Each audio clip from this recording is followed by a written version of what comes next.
আসসালামু আলাইকুম everyone, this is N Sujon, CEO of Fider education. আমরা কিয়াংডং ইউনিভার্সিটির অফিসিয়াল রিপ্রেজেন্টেটিভ হিসাবে কাজ করছি। মূলত কিয়াংডং ইউনিভার্সিটি অফার করছে তিনটা প্রোগ্রাম। একটা হচ্ছে ইএপি প্রোগ্রাম, যেখানে হচ্ছে ব্যাচেলরের জন্য স্টুডেন্ট এনরোল করতে পারে 4.5 বা 5 হলেই হচ্ছে স্টুডেন্ট যেটাতে এনরোল করতে পারে।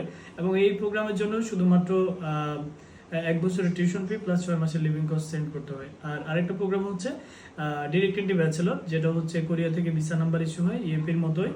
এবং ডিরেক্ট এন্ট্রি ব্যাচেলর ক্ষেত্রে আর যদি 6.5 থাকে, তো সেক্ষেত্রে কোরিয়ান গভর্নমেন্টের যে কোটা, সেই কোটায় হচ্ছে কিয়াংডং ইউনিভার্সিটি অ্যাপ্লিকেশন করবে স্টুডেন্টদের জন্য, কোরিয়া থেকে ভিসা নাম্বার আসবে।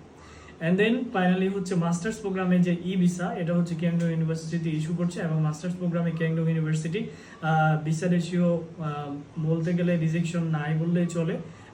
অলমোস্ট 100% ভিসা, যেটাতে লাস্টে টেক হয়েছিল। সো মাস্টার্সের জন্য কয়েকটা সুবিধা আমি বলি। একটা হচ্ছে সপ্তাহে একদিন ক্লাস থাকে, 6 দিন কাজ করার সুবিধা। এবং হচ্ছে পার্ট টাইম জব করার জন্য যদি স্টুডেন্ট চায় যে আমি সিওলে থাকবো, যেহেতু সেন্ট্রাল সিটি, সবচেয়েও কাজ অ্যাভেলেবেল আছে, 6 দিন করতে পারবে। আর সিওলে থাকলেও 3 ঘন্টার ডিস্টেন্স, চাইলে সিওল থেকেও একদিন এসে ক্লাস করে যেতে পারবে।